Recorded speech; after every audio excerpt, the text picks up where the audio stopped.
Hello friends, आज का हमारा टॉपिक है इंटीगोमेंट्री सिस्टम, जो आप कह सकते हैं इंटीगोमेंट सिस्टम।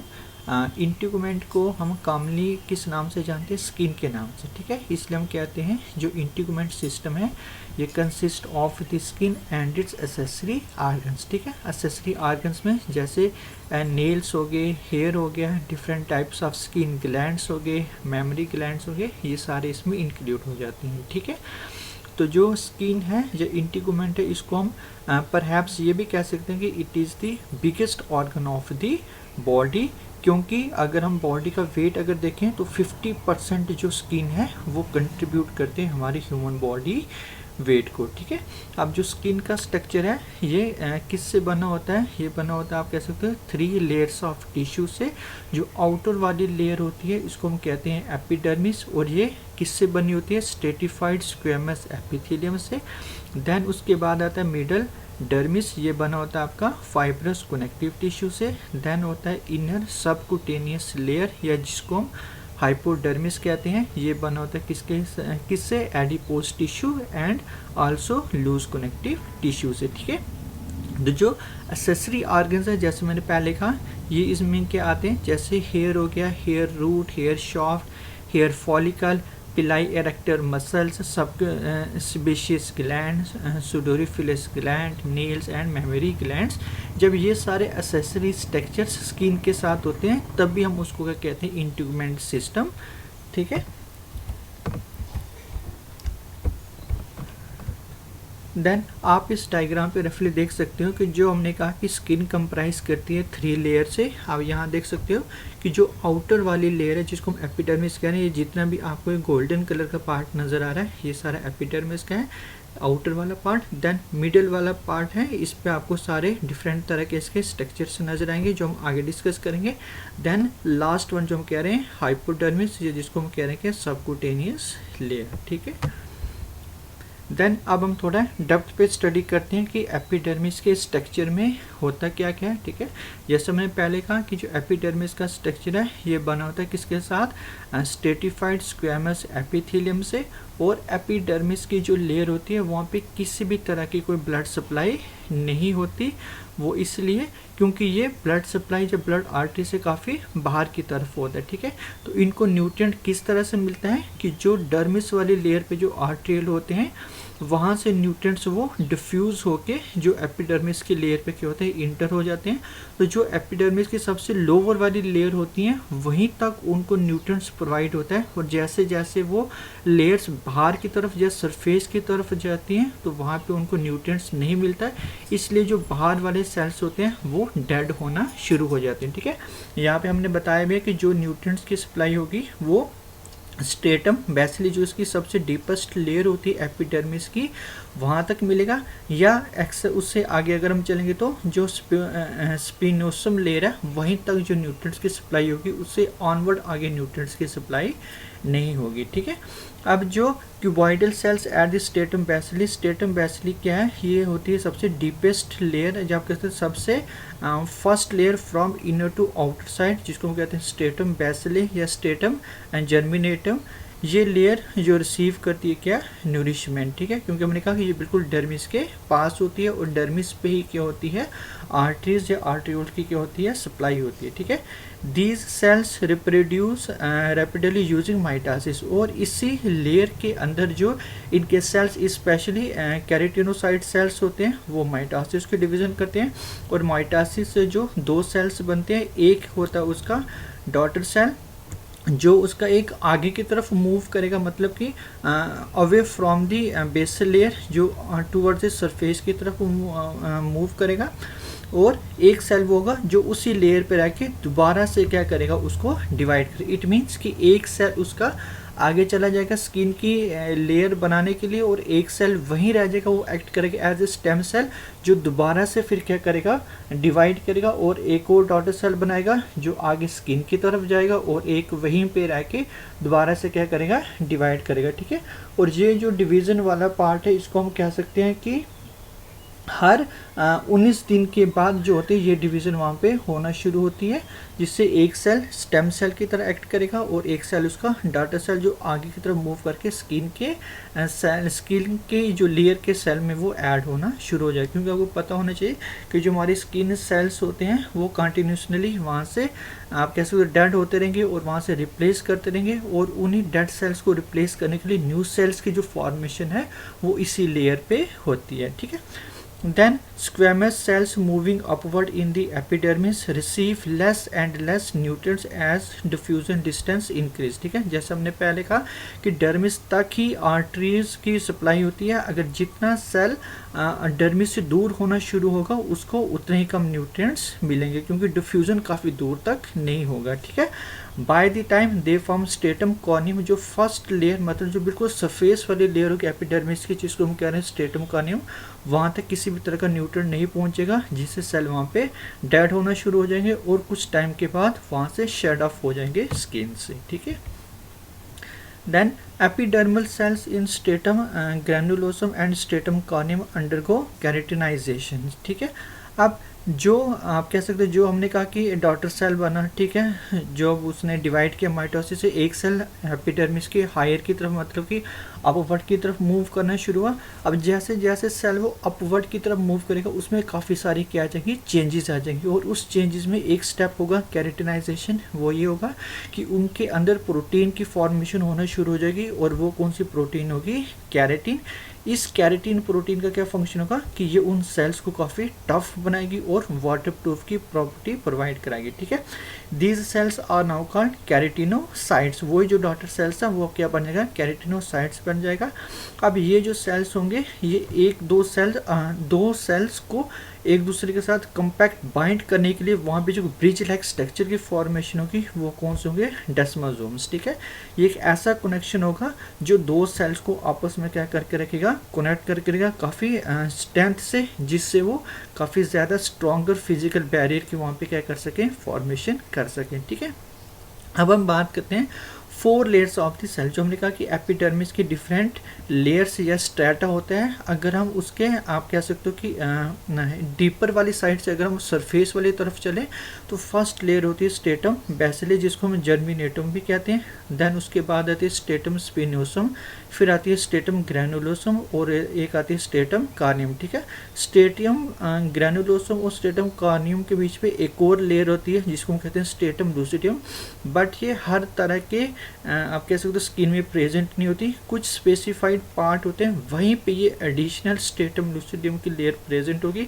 अदरवाइज सभी बॉडी पार्ट की जो हमारी स्किन है वहाँ पे ये स्टेटम लूसिडियम प्रेजेंट नहीं होती। ठीक है, और ये मोस्टली कहाँ प्रेजेंट होती है, ये हमारी पाम और जो सोल वाली स्किन है वहीं पे ये एक्स्ट्रा लेयर प्रेजेंट होती है, बाकी किसी और पार्ट पे ये वाली एक्स्ट्रा लेयर प्रेजेंट नहीं होती। ठीक है, देन इस पे कौन कौन से सेल्स प्रेजेंट होते हैं, स्पेशलाइज्ड सेल्स प्रेजेंट होते हैं, melanocyte cells in the stratum basilar layer, जिसका क्या फंक्शन होता है कि वो स्किन पिगमेंट मेलानिन को प्रोड्यूस करें। ठीक है, देन जो ये number of melanocytes and amount of melanin production है ये डायरेक्टली हमारे जेनेटिकली क्या होती है, कंट्रोल्ड होती है। ठीक है, अब आप यहाँ पे डायग्राम देख सकते हो कि जो हमने कहा कि जो एपिडर्मिस है उसके डिफरेंट लेयर्स या स्ट्रेटा होते हैं। ठीक है, जो सबसे डीपर या सबसे लोवेस्ट नीचे होगी तो वो होगी स्टेटम बेसिली, जिसको हम स्टेटम जर्मिनेटम भी कहते हैं। इसमें मोस्टली 3 तरह के सेल्स प्रेजेंट होंगे। एक होगा कैरेटिनोसाइट सेल्स जो माइटोसिस के डिवीजन से डिवाइड करेंगे। देन ये जो सेल्स ये होंगे मेलानोसाइट सेल्स जो मेलानिन पिगमेंट को प्रोड्यूस करेंगे। देन ये होंगे इसके मिल्की सेल्स, ये होते हैं इसके सेंसिटिव सेल्स जो यहाँ पे हाई प्रेशर या टच को क्या करेंगे, सेंस करेंगे। ठीक है, देन जैसे सेल यहाँ से डिवाइड करेगा तो अपवर्ड की तरफ मूव करेगा, जैसे वो अपवर्ड की तरफ मूव करेगा तो वो स्टेटम स्पिनोसम लेयर में क्या हो जाएगा, इंटर हो जाएगा। और ये जो लेयर होती है ये भी आप कह सकते हो कि नियर अबाउट 8 से 10 लेयर क्या होती है, थिक होती है। ठीक है, अब जैसे जैसे ये सेल अपवर्ड की मूव होते जाएंगे तो इन सेल्स की शेप चेंज होना शुरू, देखो यहाँ पे क्यूबॉइडल शेप होंगे और जैसे ऊपर की तरफ जा रही है फ्लैट होना शुरू हो जाएंगे। ठीक है, और इसी के बीच में एक स्पेशलाइज सेल्स प्रेजेंट होता है जिसको हम कहते हैं लैंगरहैंस सेल्स। ये इम्यून सिस्टम के एक सेल होता है जो यहाँ पे आप कह सकते हैं इम्यून की तरह काम करेगा। किसी तरह के बाई चांस कोई बैक्टीरिया या फंगल इंटर हो जाए तो ये इसको वहाँ पे इंगल्फ कर देगा। ठीक है। देन ये जो छोटे छोटे आपको डॉट्स नज़र आ रहे हैं ये होते हैं इसके डेस्मोसोम्स। ये एक आपके साथ ऐसा ब्रिज होगा जो दो सेल्स को आपस में कम्पैक्टली क्या करके रखेगा, बाइंड करके रखेगा, ठीक है। अब जैसे जैसे सेल बाहर की तरफ जा रहा है वैसे वैसे वो फ्लैटेंड होता जा रहा है और उसको न्यूट्रन सप्लाई भी कम होगी, क्योंकि न्यूट्रन सप्लाई होती है डर्मिस तक और डर्मिस के पास से वाली लेयर ये है, इसको सफिशेंट अमाउंट पे न्यूट्रिशन मिलेगा। बट जैसे जैसे सेल इससे दूर होते जाएंगे उनको न्यूट्रिशन कम प्रोवाइड होगा, क्योंकि डिफ्यूज़न इतनी दूर तक नहीं होगा, ठीक है। देन उसके बाद जब स्टेटम स्पिनोसम से आगे तरफ चलेंगे तो नेक्स्ट लेयर आ जाती है स्टेटम ग्रेनुलोसम। यहाँ पे सेल्स और ज़्यादा क्या हो जाएंगे, फ्लैटेंड हो जाएंगे और ज़्यादा यहाँ पे कैरेटिन की फॉर्मेशन होगी। देन फाइनली जब सेल्स पहुंचेंगे लास्ट वाली लेयर जो सुपरफिशियल लेयर जिसको हम कहते हैं स्टेटम कॉर्नियम, यहाँ पे जो सेल्स होंगे वो पूरी तरह से क्या होंगे, डेड होंगे और ये अरेंजमेंट नियर अबाउट 20 से 25 लेयर्स क्या होगा, थिक होगा। और यहाँ पे अब क्या होगा, आस्ता आस्ता जो यहाँ पे जो डेस्मोसोम्स के कंटेक्ट थे जो सेल्स को कम्पैक्ट करके रखते हैं वो ब्रेक होना शुरू हो जाएंगे। तो फाइनली यहाँ से सुपरफिशियल लेयर से जो सेल्स होंगे वो यहाँ से शेड होना शुरू हो जाएंगे। जो यहाँ से सेल टूटना शुरू होंगे उनको जो यहाँ से न्यू सेल्स आ रहे हैं वो उनको रिप्लेस करना शुरू कर देंगे, ठीक है। देन सेकंड पार्ट आ जाता है इसका कौन सा, डर्मिस का। अब जो डर्मिस है ये बना होता है किसके साथ, फाइब्रस कनेक्टिव टिश्यू से, जिनके पास क्या प्रेजेंट होते हैं, आर्ट्रियोल, जो उनको क्या सप्लाई करते हैं, न्यूट्रन, जैसा हमने पहले डिस्कस कहा, ठीक है। देन इसी डर्मिस में और कौन कौन से स्ट्रक्चर प्रेजेंट होते हैं, पिलाई एरेक्टर मसल्स प्रेजेंट होते हैं जो एक्चुअली स्केलेटल मसल्स हैं, ठीक है। ये मोस्टली किसके लिए रिस्पॉन्सिबल होते हैं, जो भी हमारे स्किन के हेयर है उनको इरेक्ट करने के लिए, ठीक है। देन इसी डर्मिस पे डिफरेंट तरह की नर्व्स प्रेजेंट होगी, जो आप कह सकते हो नर्व्स एंडिंग्स प्रेजेंट होगी, जो नर्व रिसेप्टर प्रेजेंट होंगे, जो डिफरेंट तरह की सेंसेशन को सेंस करेंगे, हीट को, कोल्ड को, प्रेशर को, टच को एंड पेन को, ठीक है। देन इसी डर्मिस में हेयर फॉलिकल का स्ट्रक्चर भी प्रेजेंट होगा, जहाँ से हेयर की क्या होगी, फॉर्मेशन होगी या डेवलपमेंट होगी।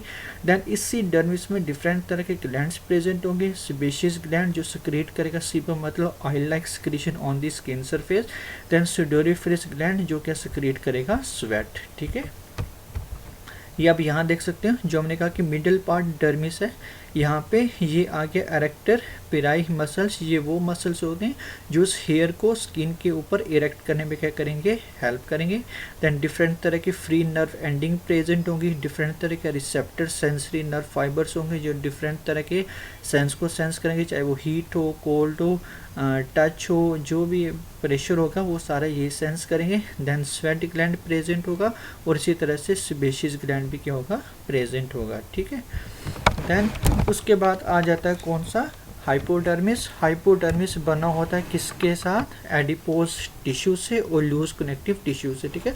मोस्टली ये भी हम कंसिडर करते हैं कि जो हाइपोडर्मिस है वो स्किन का पार्ट नहीं है, क्योंकि ये उस पर इतना ज़्यादा रोल प्ले नहीं करता है। हालांकि हम ये कह सकते हैं कि हाइपोडर्मिस ही ऐसा पार्ट होता है जो स्किन को हमारी लोअर जो आप कह सकते हो बोन या मसल्स के साथ क्या करता है, अटैच करता है, ठीक है।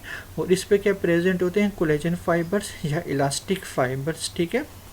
देन एडिपोज जो टिश्यू है ये सर्व करता है as a heat insulator against cold climate and as a fat storage. आपको पता होता है कि एडिपोज टिश्यू में क्या होते हैं, फैट स्टोरेज होते हैं और फैट होते हैं क्या, एक इंसुलेटर की तरह वो एक्ट करते हैं, ठीक है। Then loose connective tissue allow the skin to be bond with the underlying muscles, ठीक है। अब ये जो लूज कनेक्टिव टिश्यू है ये हमारी स्किन को, स्किन मतलब डर्मिस और एपिडर्मिस के वाले स्ट्रक्चर को हमारे लोअर अंडरलाइंग मसल के साथ क्या करके रखता है, बॉन्ड करके रखता है, ठीक है। देन यहाँ पे लार्ज ब्लड वेसल्स की भी क्या होती है, सप्लाई होती है, जहाँ पे आर्टरीज और वेन्स की होंगी, प्रेजेंट होंगी, ठीक है। देन अगर हम बात करें फंक्शन ऑफ इंटीग्रेंट सिस्टम, तो यहाँ पे क्या होता है, सबसे इम्पॉर्टेंट रोल स्किन का क्या है, प्रोटेक्शन की। ये क्या करते हैं, किसी भी तरह के जर्म्स या किसी भी तरह के हार्मफुल सब्सटेंस को हमारी बॉडी के अंदर इंटर होने नहीं देता। ये हमें अल्ट्रावायलेट लाइट से भी क्या करता है, प्रोटेक्ट करता है। देन हमारी बॉडी को डिहाइड्रेशन होने से भी क्या करता है, वो बचाता है, ठीक है। अगर हम सेंसेशन की बात करें, किसी भी तरह की जो सेंस हम आप कह सकते हैं सेंस करते हैं, चाहे हीट है, चाहे सर्दी है, चाहे ठंड है, चाहे किसी का टच है, प्रेशर पेन है, ये सारा हमारा स्किन का पार्ट क्या करता है, सेंस करता है, ठीक है। देन टेम्परेचर रेगुलेशन, जो बहुत ही इम्पॉर्टेंट पॉइंट है स्किन के फंक्शन का, कि जो भी अमाउंट ऑफ ब्लड फ्लो करता है हमारे through the skin and activity of sweat gland, इन दोनों के फंक्शन से क्या होता है, हमारा बॉडी टेम्परेचर भी क्या होता है, रेगुलेट होता है। ठीक है, आपने कई बार ऑब्जर्व किया होगा, आपको विंटर में वो क्या होता है, स्वेट नहीं आता है, समर में काफ़ी ज़्यादा स्वेट आता है। वो इसलिए होता है कि वो हमारे बॉडी टेम्परेचर को क्या करता है, रेगुलेट करता है। ठीक है, स्किन वाला पार्ट ही। देन विटामिन डी प्रोडक्शन, आपने बहुत बार सुना होगा कि हमें धूप में कुछ टाइम एक्सपोजर लेना चाहिए ताकि हमारी बॉडी में विटामिन डी की क्या फॉर्मेशन हो। जो अल्ट्रा वायलेंट लाइट है, ये आप कह सकते हो कि जैसे स्ट्राइक करती है हमारे स्किन पे, तो ये हमारे कुछ मॉलिक्यूल्स को चेंज करती है, जो फाइनली विटामिन डी की फॉर्मेशन में क्या करते हैं, हेल्प करते हैं। ठीक है, देन सॉल्ट वाटर रेगुलेशन, आपने देखा होगा कि जो हमारा स्वेट होता है वो काफ़ी सॉल्टी नेचर होता है। इट मीन्स कि जो हमारी स्किन है वो एक्सक्रीशन का रोल भी प्ले करती है। मीन्स कि जो सॉल्ट वाटर का जो रेशो हमारे ब्लड पे, ये उसको भी क्या करती है, मेंटेन करती है। ठीक है, और मोस्टली जो स्वेट ग्लैंड है वो हमारे सॉल्ट वाटर रेशो को क्या करते हैं, आप कह सकते हो बैलेंस करते हैं। और मोस्टली हमारे साल्ट में क्या होती है, यूरिया वगैरह को वो क्या करते हैं, प्रोड्यूस करते हैं। ठीक है, स्किन कलर, ठीक है, जो हमारा स्किन का कलर है, ये भी जो आप कह सकते हो स्किन के जो सेल्स हैं, जो मैंने कहा जो मिलानोसाइट सेल जो मिलानिन पिगमेंट प्रोड्यूस करते हैं, वो रिस्पॉन्सिबल होते हैं। अदर्स उसके अलावा कैरोटीन और हेमोग्लोबिन प्रोटीन सारे जो पिगमेंट है, ये भी हमारे स्किन कलर में क्या करती है, रोल प्ले करती है। ठीक है, देन फूड स्टोरेज, जो हमने पहले कहा कि जो एडिपोज टिश्यू प्रेजेंट होते हैं वो एक्सेस फैट्स को क्या करते हैं, स्टोर करके रखते हैं, जो फाइनली आप कह सकते हो एज ए आप कह सकते हो स्टोर्ड फूड भी एक्ट करते हैं, एज वेल एज जितना ज़्यादा एडिपोज टिश्यू प्रेजेंट होगा वो उतने ही ज़्यादा हमारी बॉडी हीट को भी क्या करेगा, कंजर्व करेगा, क्योंकि जो फैट होते हैं वो एक्ट करते हैं एज ए इंसुलेटर की तरह। ठीक है, तो ये था आज का हमारा टॉपिक इंटीगुमेंटरी सिस्टम, जिसपे हमने स्ट्रक्चर और फंक्शन के बारे में डिस्कस किया। ठीक है, अगर ये वीडियो पसंद आया हो प्लीज़ इसको लाइक करें, शेयर करें और चैनल को सब्सक्राइब करना ना भूलें।